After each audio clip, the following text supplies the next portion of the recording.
I'm Rex Buchanan, the former director of the Kansas Geological Survey. Today is November 23rd, 2021. We are at the Geological Survey in Lawrence interviewing former Governor Mike Hayden. Governor Hayden has a broad range of career and public service. In addition to serving as governor, his career includes service in the U.S. Army and the Kansas House, where he served 2 terms as Speaker. He was also Assistant Secretary of the U.S. Department of Interior during the George H.W. Bush administration and served 9 years as Secretary of the Kansas Department of Wildlife and Parks for Governors Graves, Sebelius, and Parkinson. Governor Hayden graduated from Kansas State University in 1966 with a degree in wildlife conservation and completed a master's degree in biology in 1974 at Fort Hays State University. He was first elected to the Kansas House of Representatives in 1972 and re-elected to 6 additional terms, serving from 1973 to 87. He served as chair of the House Ways and Means Committee in the 1979 to 82 legislative sessions and as Speaker of the House in 1983 to 86 sessions. Governor Hayden's interview today is part of the Kansas Oral History Project series, examining the development of water policy during the late 20th and early 21st centuries. In these interviews, we explore water policy through the eyes of water experts, administrators, legislators, farmers, environmentalists, and others who were involved in development and implementation of that policy. The Kansas Oral History Project is a nonprofit corporation created to collect and preserve oral histories of Kansans who were involved in shaping and implementing public policy. Recordings and transcripts of these oral history interviews are accessible to researchers and educators online at ksoralhistory.org and through the Kansas Historical Society and the State Library of Kansas. The Kansas Oral History Project is supported by donations from individuals and grants from Evergy and Humanities Kansas. Thank you, Governor Hayden, for agreeing to contribute and being here today. Thank you, Rex.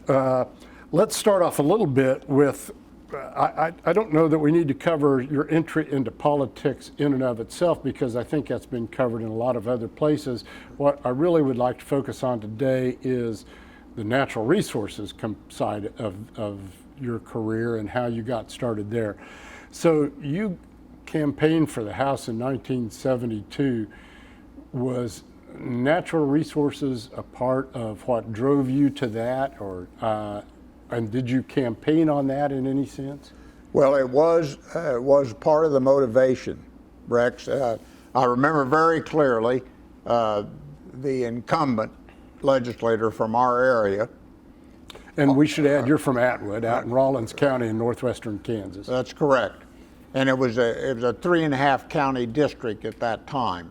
And Atwood was kind of in the center of it. The incumbent was from Oberlin. He was a fellow Republican, but he always voted against Fish and Game.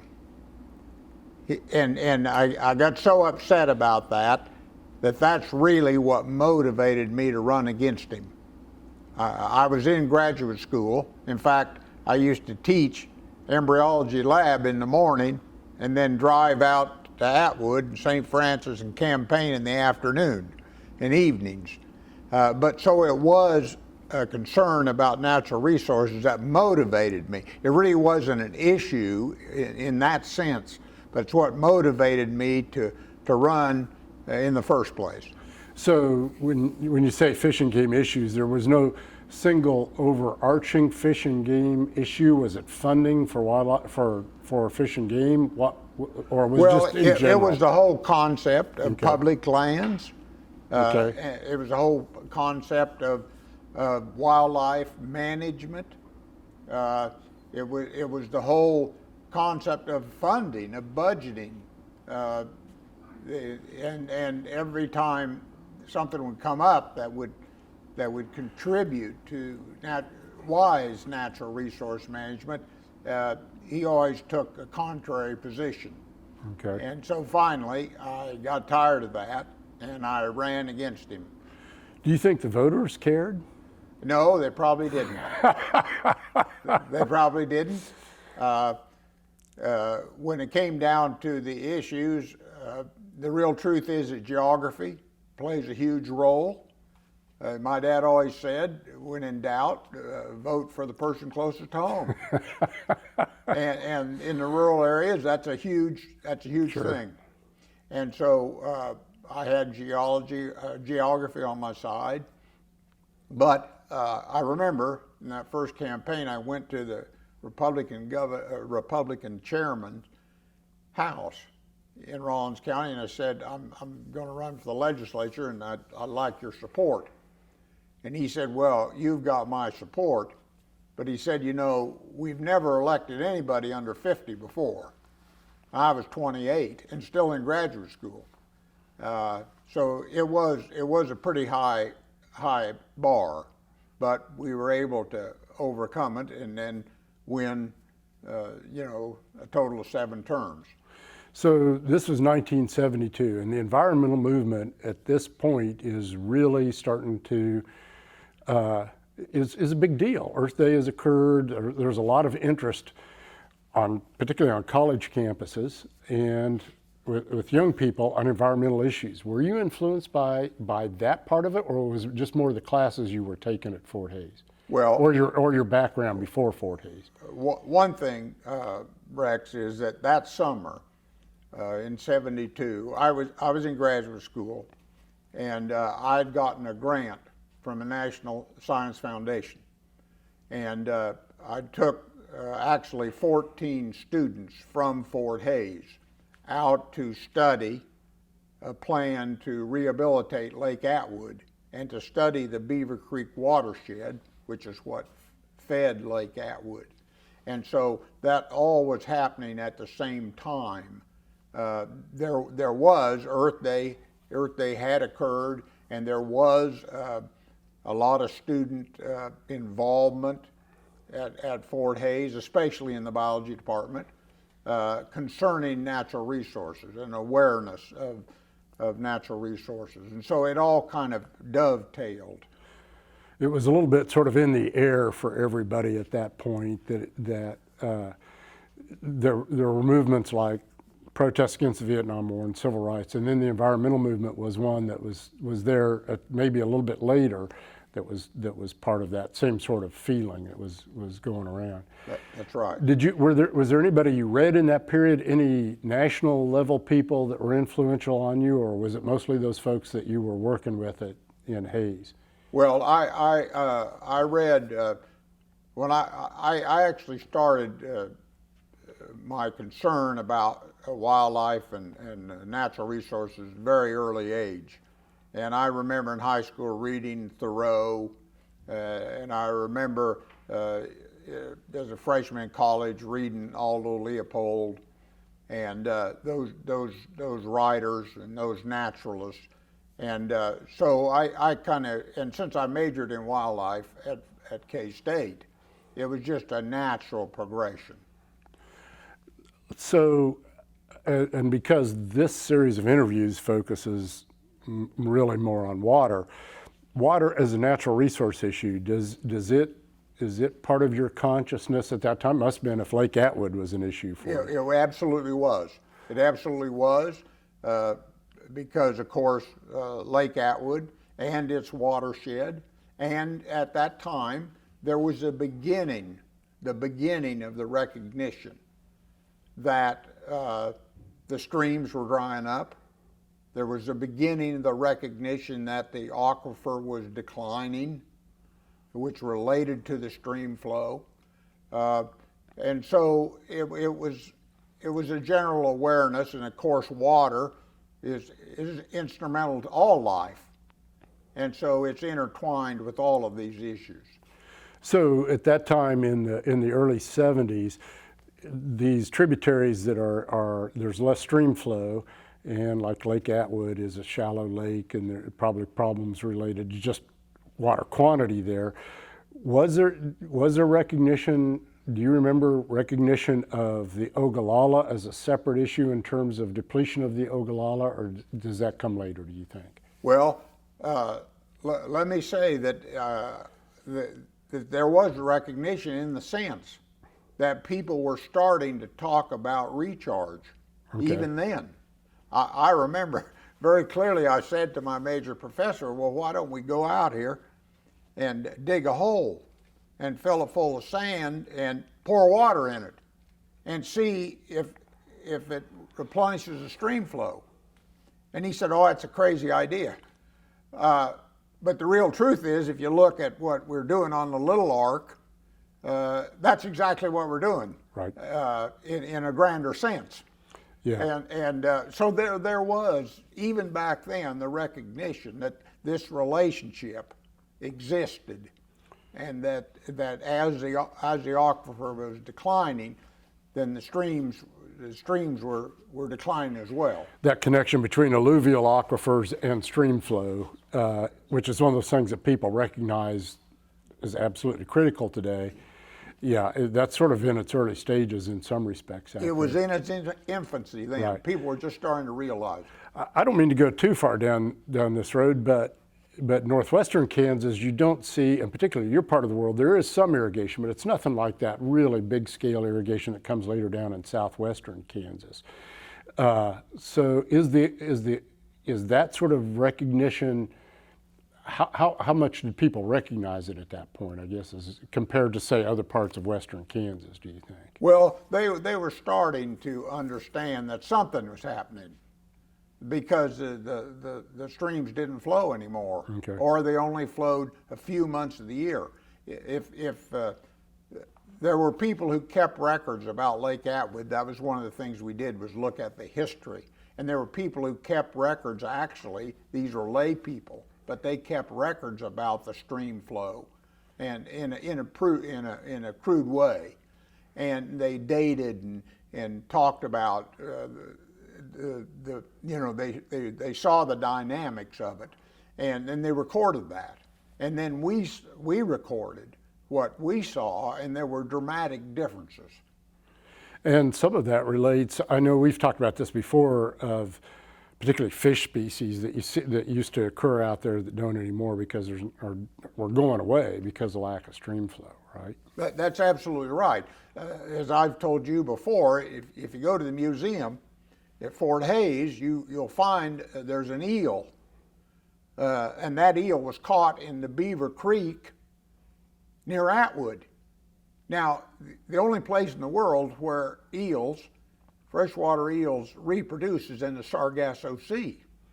That eel had to come all the way from the Sargasso Sea, up the Mississippi, up the Missouri, up the tributaries, and finally end up in Rawlins County, Kansas. Well, today, of course, not only is that impossible, but the streams don't flow most of the time. And a number of the other species, my dad used to talk about catching red horses when he was a kid in Rawlins County. Well, there hasn't been a red horse in Rawlins County in my lifetime. Is that a minnow? Well, it's a minnow-like species. Okay. They get, I've caught them. They still exist in southeastern Kansas in the verdigris. You can still, I've caught them up to, say, 14 inches. Okay. But they are a minnow-like species. They were very common, and they're just what I want to say. They're just the canary in the coal mine, so to speak. They're just a species that indicates what's happening to the ecosystem. Right, an indicator. Let's go back then to politics. When you go into the legislature, excuse me, in the early 70s, do you wind up on any of those natural resource type committees in that process? Well, I've told this story before, but two things happened. One is that I was sitting there one day at my desk, and I noticed the Governor's Advisory Council on Ecology. And I noticed that there was no one on there from the House of Representatives, even though they were entitled to have a seat. And so I went down to the Speaker's office, and Speaker McGill, and I said, Mr. Speaker, if no one wants this from the House, I'd love to serve if you'd be willing to appoint me. Well, he did appoint me. And that's where I met people like John Strickler, and it's where I met other people. and so that was kind of the beginning. And then later on, a year or so later, the speaker called me and he said, I'm working on committee assignments for the new term. And I'm thinking about putting you on the Ways and Means Committee. And I, being so naive, I said, well, Mr. Speaker, I really want to be on the Natural Resources Committee. And he talked me into to being on the Ways and Means. So I never did get to serve on the Natural Resources Committee. Okay. But I had those inclinations from the very beginning. That period then in the mid-'70s is when Groundwater Management District Act gets passed, and a lot of the legislation that really is formative to water policy in the state comes out of that mid-'70s period. How involved were you in that process? Well, I was just beginning my career, so I was following it very closely, and I was concerned about it. I still am concerned about it today. When those policies were adopted, they were adopted principally to protect irrigation. They were adopted to give the irrigators a huge voice, and the rest of the public, in many respects, was left out. And places like Atwood, for example, our entire town got one vote, and one irrigator gets one vote. This is in the Northwest Kansas Groundwater Management District. Exactly. Yeah. And so I spoke out about those policies way back in the 70s, that this is not a democratic way. This is not the way to make sure, especially public water supplies, are protected. And I was kind of a voice in the wilderness, to be honest with you. I was in those days. Yeah, they're anti-democratic in the sense that landowners, bigger landowners, have a bigger voice in the direction of the GMD than the average citizen would. And the people in the city, see, they drew the line. They drew the line so that essentially we have no vote, even though our water supply now in Atwood comes from the Ogallala. We have a pipeline, and we used to be from the alluvium, our whole water supply. Well, it got too high in arsenic, and so we had to find a new water supply. So we bought, rightfully so, water from irrigators in the Ogallala. So now we are actually using Ogallala water for the whole town, yet the whole town has no vote at all in the dealings of the Groundwater Management District. The creation of those districts is real interesting to me because, in effect, the philosophy is one of local control. I mean, it's in effect saying the locals know better how to handle this issue than, say, the state does, so let's give them, I mean, they don't have control in the sense of passing out water rights or enforcing water rights, but certainly they're looked to for direction about water policy from their area, but it's an interesting form of local control, is what you're saying, right? Well, it's a very special interest thing. Nobody's looking out for the streams that dried up. Nobody's looking out for all of the natural resources that are dependent upon water. It's essentially controlled by the irrigators, and a very few of them, in reality, control the policy. There are a lot of people over the years, including some folks from northwestern Kansas, that have used that fox garden, the hen house analogy for how that's all constructed. Yeah. Well, it's true, and it's actually as the aquifer declines and as the streams continue to dry up, it becomes more and more critical, and it's controlled by really fewer and fewer people, and you know it's not headed in a sustainable direction. Let's say it that way. So then you become speaker, and I know I just read it, was that 1978 or 1980? It was in 82 I was elected. My first session was in 83 as speaker. Okay. And as speaker, talk a little bit about natural resources and what your approach was. You're in effect appointing chairs of committees, appointing people to committees at that And not only that, every committee assignment. In those days, the speaker, of course you took input from everywhere, but the speaker made the final determination on who was not only committee chairs, but who served on each committee.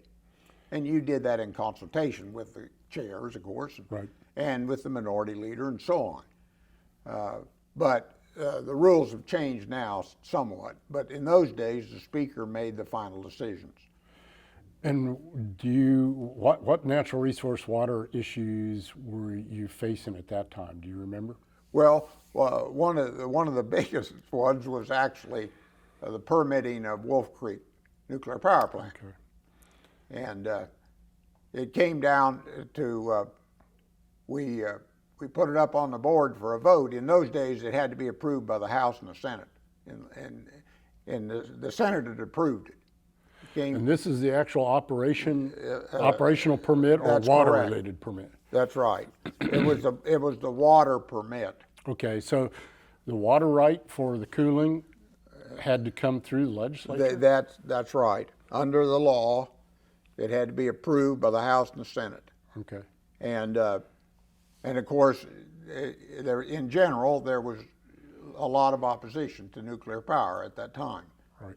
And in fact, when they brought in the boiler, so to speak, I can't think of the proper term. The big containment vessel. You're right. When they brought that in on the railroad, in fact, there were people who laid down on the tracks. Remember. In protest. So that's how controversial it was.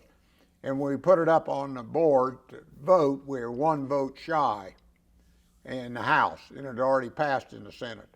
And so I called a recess, and we caucused. We got that one vote, and it passed. And it was permitted then, and Wolf Creek was built.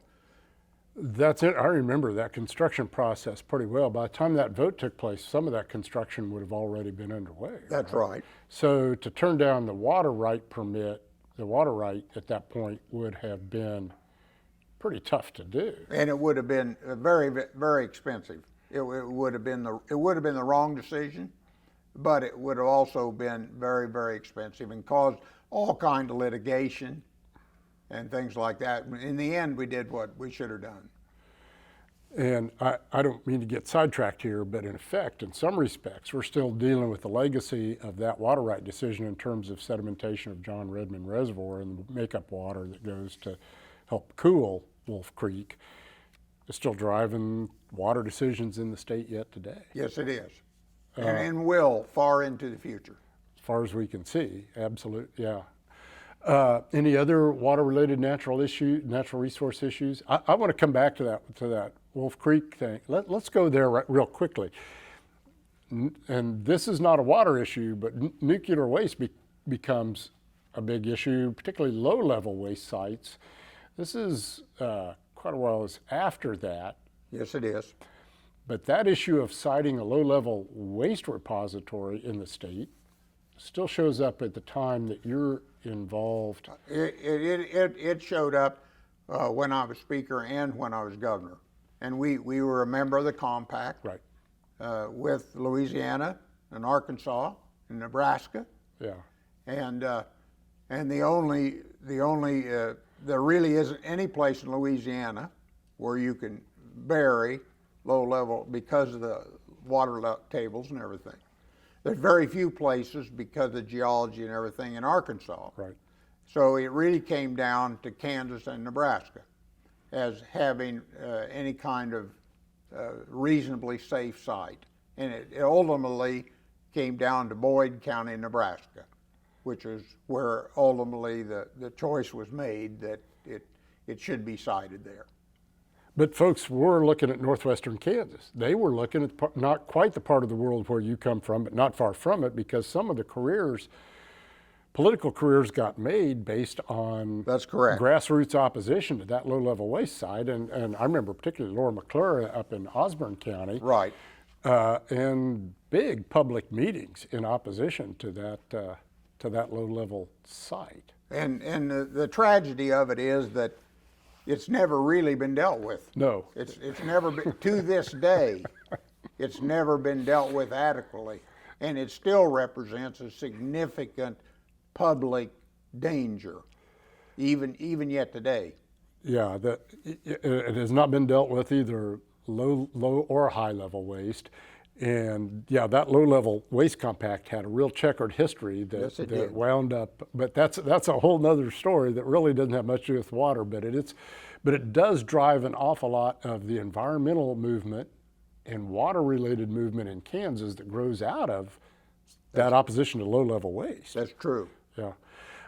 So when any other things, so you go from speaker to running for governor, is water entering into any campaign in any fashion when you do that? I'd say very little, very little. You know, my opponents, either in the primary or the general election, didn't make much of an issue of it. I didn't make much of an issue of it either, and so I would say that it was that it was a secondary. That there wasn't a lot of disagreement among the candidates, for that matter, on the issues. So water was not a prominent issue, determining factor in any of those campaigns. Well, it's hard for it to be, in the sense that unless there is a really severe drought or some real immediate water-related issue, like, say, water right for Holcomb Power Plant or Right. Wolf Creek, water is always sort of a secondary issue, isn't it? Well, unfortunately it is, or has been.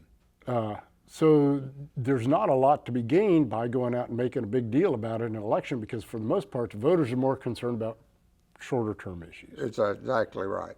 Okay. And yet then when you become governor, water does become a big part of where you spend time, a big priority for you. Right. That's exactly right. Did you know that? Did you know that? When did you know that going in? That is, when you were campaigning, were you cognizant that that was going to be a major effort of yours, even if that wasn't getting a lot of conversation on the campaign trail? I'd say yes. I knew that it had to be addressed. I knew that, but I knew also that there's no political sense in raising the issue unless somebody raises it, and then you can respond. Okay. So, you know, sometimes silence is the best approach. When you say has to be addressed, so what does that translate into then once you get into office? Well, of course, we had always had laggard water policy. We had always been, you know, we're kind of a stepchild. We don't have Eastern water law. We don't have Western water law. We got a hybrid here. We're right in the middle. We're a transitional state in some Exactly. senses, yeah. And so we didn't really know our own identity when it comes to water.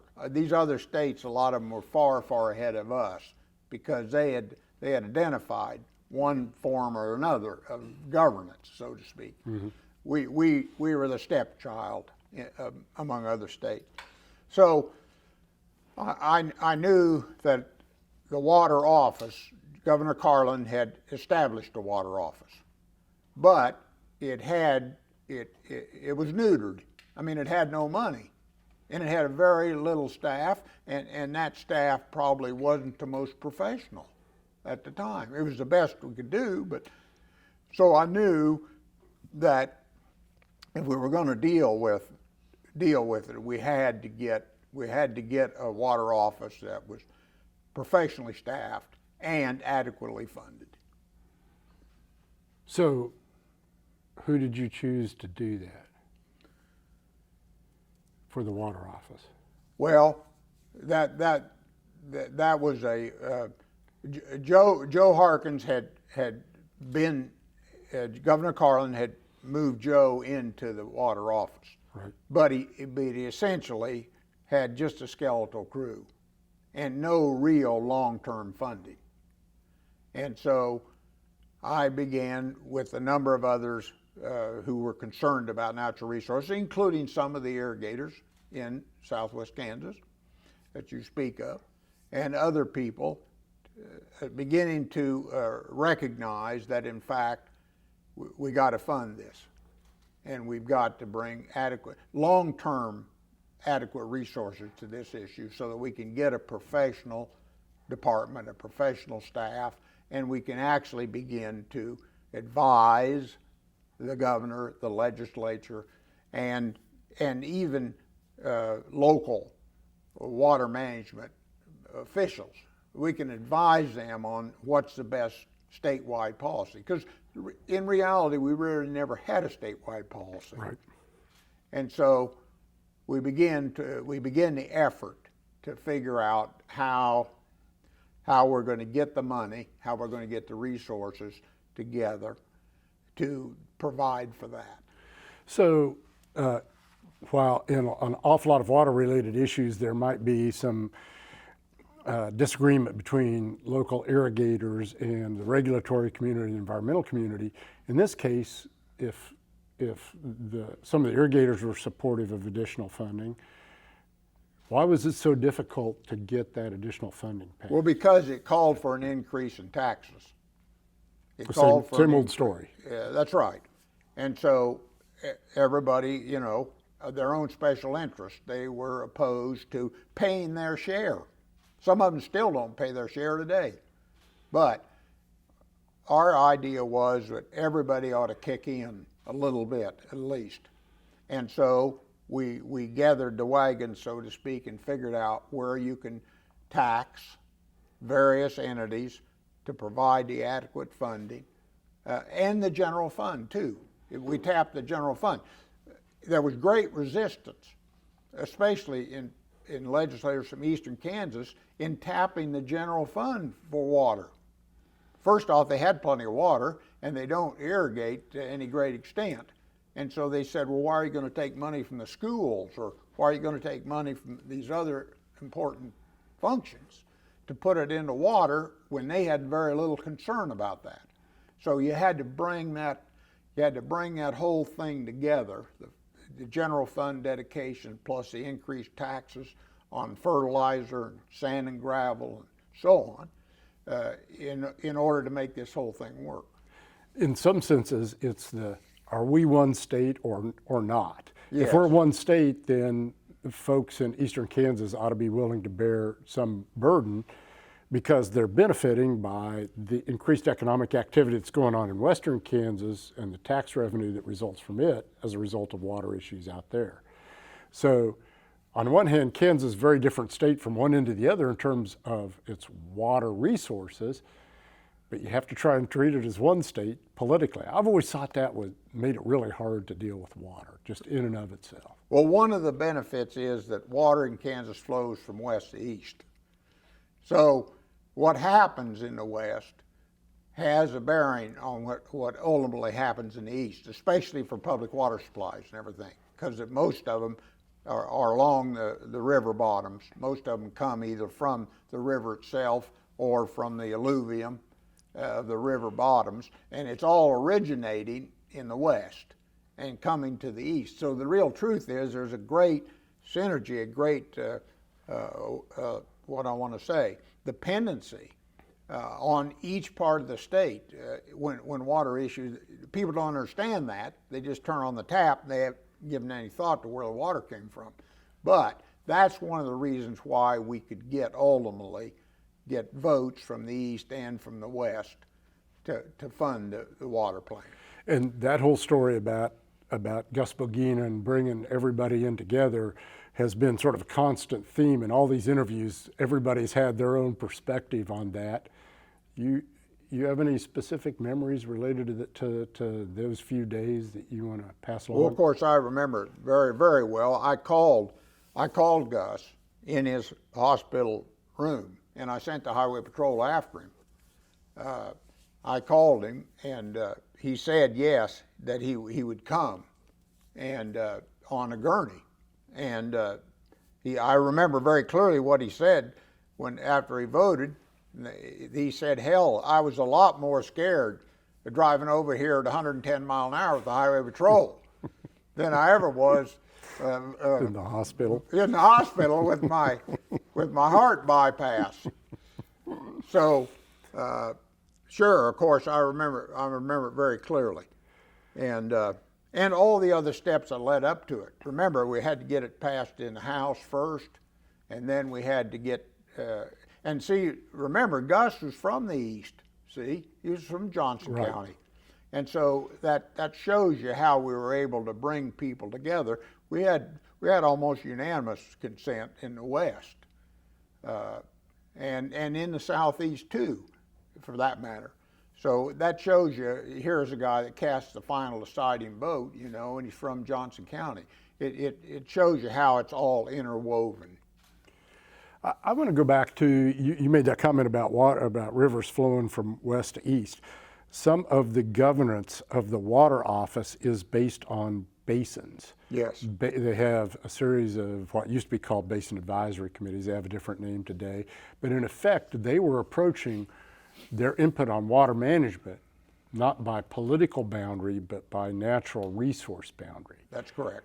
As far as I know, well, there might be a few exceptions, but that's really one of the first big times when boundaries are determined by a natural resource feature and not a political feature. They're very unique, and that's the way it should be. It should be based on the watersheds.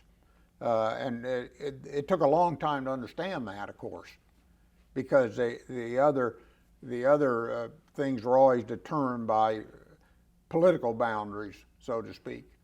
And but water knows no bounds, and it is the watershed that is the basis for the whole thing. And so it's actually was very far-sighted and very wise to begin to understand we got to deal with this on a watershed basis. That's the only practical way to be successful. It's an enlightened approach, and it reminds John Wesley Powell at the USGS was in the late 1800s was trying to use that same philosophy for the entire country. He wasn't successful, but it's real striking to me that took place in Kansas really pretty early and is still in effect. Now, the groundwater management districts are kind of a combination of natural and political boundaries, but those boundaries that the Water Office uses, for the most part, are basin derived. Yes, they are, and that's the way it should be. And let's hope it continues in perpetuity. It is. To me, it's a real strikingly enlightened approach to this process.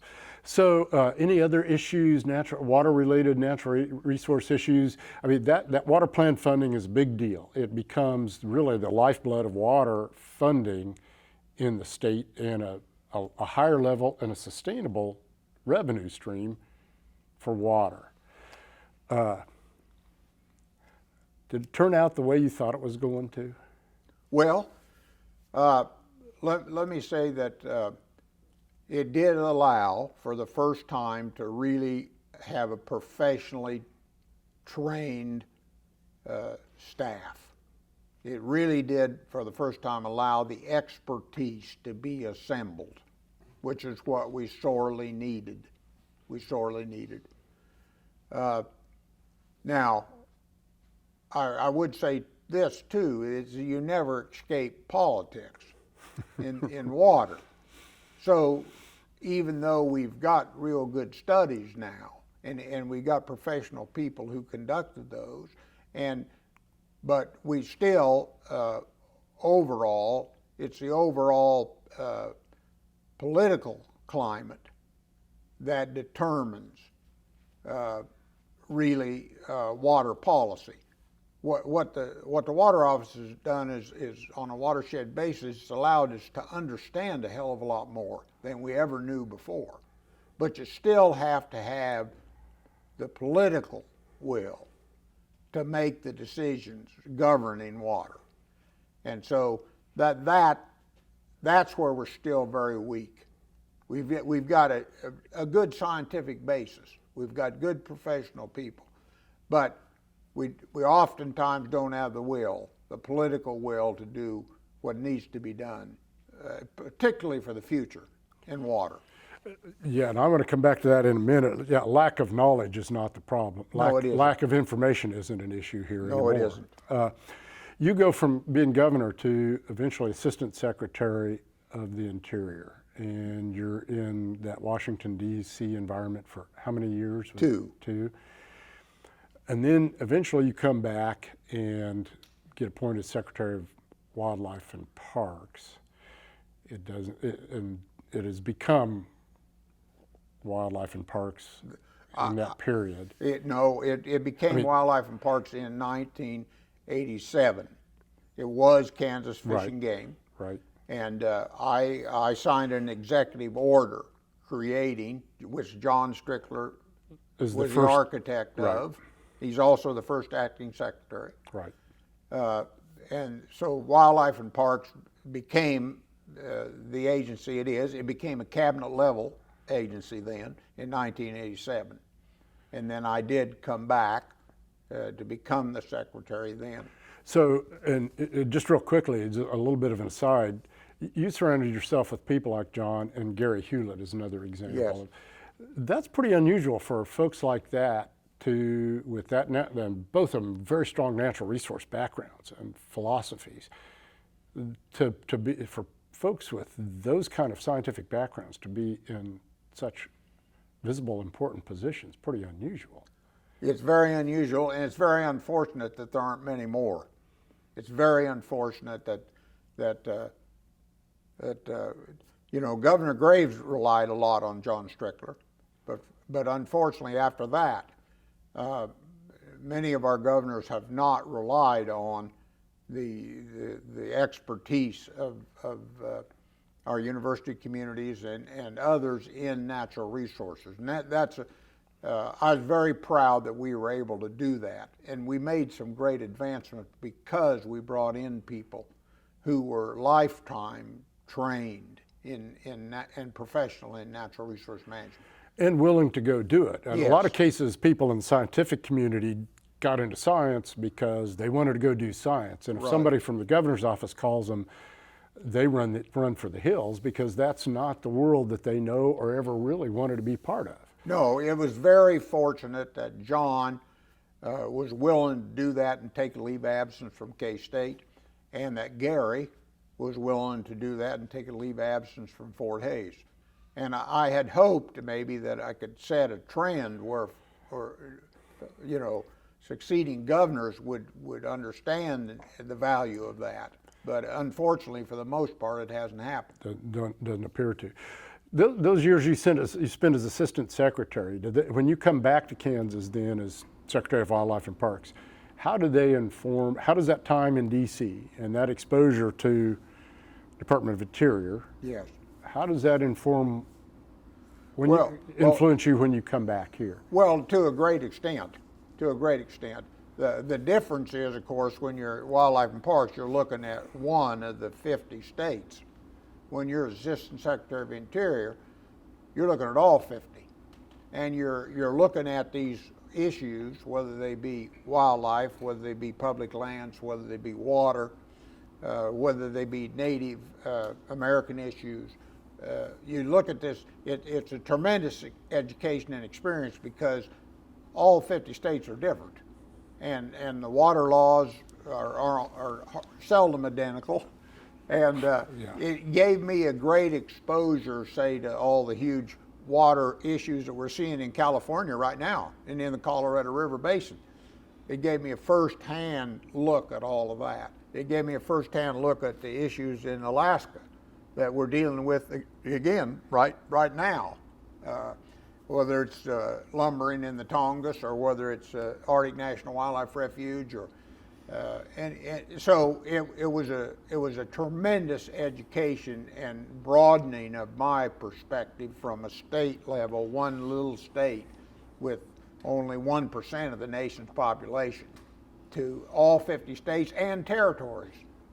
So it was just an incredible expansion of my exposure to natural resource issues. So you could see what those issues were and how how other states were going about trying to address those issues. Exactly. And see what might be pertinent back here. That's exactly right. Go ahead. So was there also some advantage to getting to know the federal bureaucracy so that when you came back to Kansas, you know how exactly the Department of Interior operates? Is there interaction there that was helpful for? Oh, absolutely. Because remember that in Kansas Wildlife and Parks, there's huge funding resources that come from the sale of firearms and ammunition.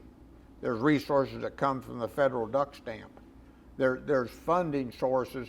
There's new laws that have been passed just recently, Right. even to increase dramatically land and water conservation funds, which comes from offshore drilling fees. So it was a great education because then you knew how the system worked, and not only that, you knew the people. You knew who to call. Exactly. Yeah. And so you could get a lot more done, knowing that we're not just one little isolated state here. We by knowing those people and how those funds flow, you could take advantage of that for Kansas. So then when you come back and you're Secretary of Wildlife and Parks, one of the things that you were involved with was the governor's sub-cabinet on water-related issues. Talk Yes. a little bit about where the source of that idea came from and how that operated. Yes. Well, the idea came from Governor Sebelius. She was very determined that there must be coordination and communication among state agencies, and that, it's often described each state agency as a silo in and of itself with very little relationship or knowledge about what was happening next door. Well, issues like water, for example, they cut across. Right. They cut across everything. So she turned to me and said, I want to form a sub-cabinet on water and natural resources, and I want you to chair it, and I want you to bring all these water-related agencies together, and I want you to meet at least once every 2 weeks, if not more often, so that we got coordination among these agencies. And that's the Water Office, and in those days that was a Conservation Commission, and that was a Department of Agriculture. It was a veterinary animal health people.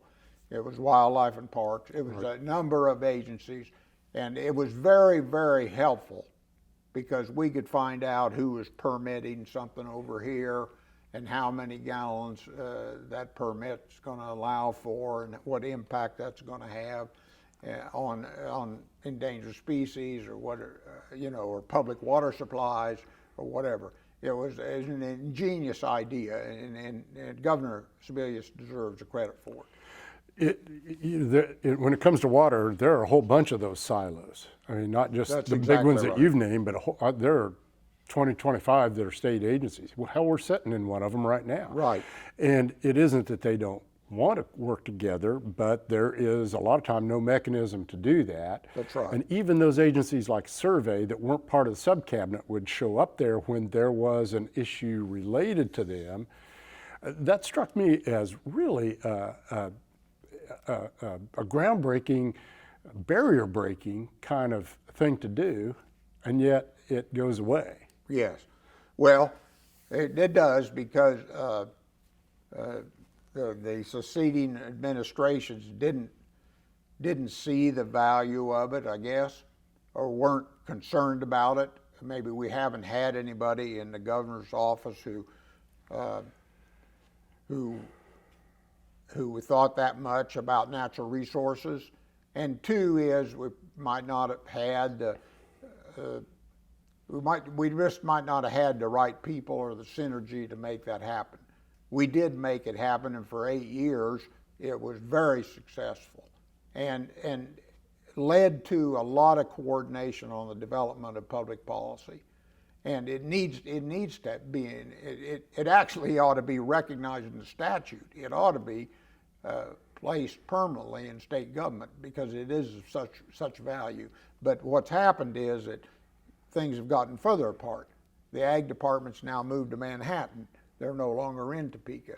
And so you got that, the silos even grow greater and further apart. Right. And that's not a good thing when you're trying to develop overall public policy. In the very first one of these interviews, we talked to Joe Harkins right here, and Joe talked about the arc of interest in water as an issue. And Joe traced really, I would say probably its apogee to when you were governor and water plan funding, and then talked about what has been sort of a steady downhill slide, and the water subcabinet might be some opposition to that slide. But one way that that slide is shown is in funding for the water plan, which is today significantly less than what it was meant to have been, right? That's correct. Is that just that lack of funding on the water plan side a reflection of that downward arc that Joe identified? Do you think that arc is accurate? Let's start with that and then say, is that funding an example of it? Yes, I do think I do definitely think it's accurate. I think it's a direct reflection of who we elect to public office. If you go to the legislature today, you don't find leaders in natural resources. You don't find leaders in water policy. It's a direct reflection of who we have put into public office. And so until that is reversed or until that's corrected, unfortunately, I think that decline is going to continue. That elections have consequences line that yes, you hear. They do. Yeah. Is that decline in terms of funding for water plan, is that personally disappointing to you? Well, sure it is, of course. There is no single element more important than water. It binds us all. It's important to all life, not just the people, but the whole state. Everything living is dependent upon water. And if we don't have it in sufficient quantity and quality, the quality of life deteriorates. And I see problems with public water supplies every day. Right. I see declining aquifers. I see drying up of the streams. It's continuing, and there doesn't seem to be the kind of leadership or emphasis on it that is needed for the better future of Kansas. It's always felt to me like people in the water community have an easy time having meetings and talking about the issue. But in terms of attracting funding to actually deal with water-related issues, that's been much more difficult. That's correct. Why is that? Why is it so hard to see the political advantages there? Is it because of the long-term nature of water problems? I mean, the Ogallala is not a tomorrow crisis. It's a longer-term issue. Right. Is that part of the reason water has so much trouble attracting money? Well, it's part of the reason. The other reason is that the voters and the general public take water for granted. They don't ever think about it unless it doesn't run out of the tap. They don't ever think about it unless there's a flood in their backyard. And then, oh my God, why hasn't somebody done something? Well, there's been some of us who've been trying to do something for a lifetime in regard to these issues. The public just, there really isn't, you have to do this in spite of public support, in all honesty. You have to increase taxes on fertilizers in spite of the fact that farmers are going to be opposed to that, because their whole livelihood's based on water. They don't understand that sometimes, but it's true. So you just have to have the political courage to make some of these decisions, and that's what we haven't had lately, in spite of either public resistance or lack of concern. Do you think much about, off into the future, do you think much about climate change in relation to water? Absolutely. Absolutely. Climate change is having a huge impact. In Kansas, we're better off than a lot of people when climate change comes, because the coastal areas are going to be impacted first. And already are. And then the northern areas, the glacial areas, they're going to be impacted tremendously. Kansas, we're kind of in the middle. And so while climate change is happening, and it's kind of a subtle thing, while it's happening, a lot of other people are having great catastrophes before we do. But it's coming here. It's coming here. But we'll be some of the last to be affected just because of our geographical location. Some of the drought that's been really long-term in the West kind of creeps into western Kansas, but it doesn't really it certainly doesn't get very far east in this process. I have one last question for you that is, you're probably not going to see coming, but I just thought of it as we're having this conversation. Do you like politics? Yes. Yes, I do. Why? And then because that's where the decisions are made. I've always just had a respect, so to speak, for politics, because I know that's where the real decisions are made. And so that's why I always wanted to be part of it. And it's still true to this day. A lot of it, what we see, is disheartening. A lot of it is disheartening. The country right now is divided more than it's ever been divided, maybe since the Civil War. But the real decisions are going to be made in politics. And so if you want to influence those, or you want to be part of those, or even if you want to understand those, you better be interested in politics. Just yesterday, somebody was talking with me about climate change and what an individual could do if they were concerned about climate change. You can make incremental changes to your lifestyle, but I would assume you'd probably argue that a real important component would be political activity too. Oh, it absolutely is. These political decisions are the one avenue that we have on a global scale or on a nationwide scale to actually deal with climate change. It's going to have to be dealt with, on certainly a nationwide, but even more than that, a global basis, or it will continue, and it will continue to accelerate. In some respects, your career is sort of an expression of that. I mean, instead of going off and becoming a park ranger in XYZ park, you decided to go into politics because you, I assume, felt like you could have, and I've heard you talk about this before, have more influence as a result of that. That's right. I've told this story many times, Rex. Some people said, how did a guy in wildlife conservation get into politics? And I was, after I got my degree, I was drafted. And so I went to Vietnam, and I was in the Army, and I was in Vietnam, and that whole process took 2 or 3 years. And when I came back, I went and visited a number of the guys who graduated with me in wildlife management. And they were in government jobs by that time, whether state or federal or whatever. And I said, how do you like it? I was trying to figure out what to do, to go back to graduate school or what I should do. And they said, well, we love our job, but the real decisions are made by some damn politician. And the light came on. That to me, that said, hey, if you want to influence natural resources, you better get into politics. And I did. And as you look back at the legacy of those various forms of service you have, is there any single thing that you would point to and say that's the thing I'm proudest of or happiest that we got accomplished? Would that water plan funding be it, or would it be something else? Well, that would be one of the great. It's a mosaic, it's a portfolio that was over 40 years of public service. And so each of these are a little piece. Okay. Each of them are a little piece.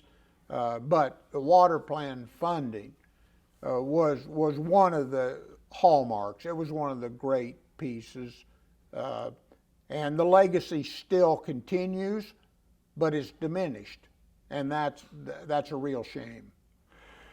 Well, the legacy may be no single event like that, as much as it is making clear that water and natural resource issues are priority. Right. Because very few politicians in this state stand up and have said that. That's right. That's right. And it needs to change, and before the things collapse, before more streams dry up, before more impact of climate change, before more catastrophic floods, before more reservoirs are filled with sediment. You can go down the list. Somebody needs to stand up and say that this needs to be a priority. And are you optimistic or pessimistic that that's going to happen? Well, I think that's unknown. Okay. I'm not pessimistic about it. If you looked at the recent track record, you'd be pessimistic. But Kansans have a great sense of coming, when these issues arise, a great sense of coming to the fore and solving them. So I haven't given up hope. They sometimes come up with Kansas-related solutions too that involve conversation and sort of coming together, and maybe that will be our saving grace in this process. Let's hope so. I sure appreciate you doing this today, Mike. I know you've been down some of this territory and plowed some of it before, but I think what you did in water and the legacy that we just talked about is really important, and I think having your first person account of it for people to see on down the road is really important too. So thank you very much for agreeing to do this and taking the time today. So. Thank you, Rex.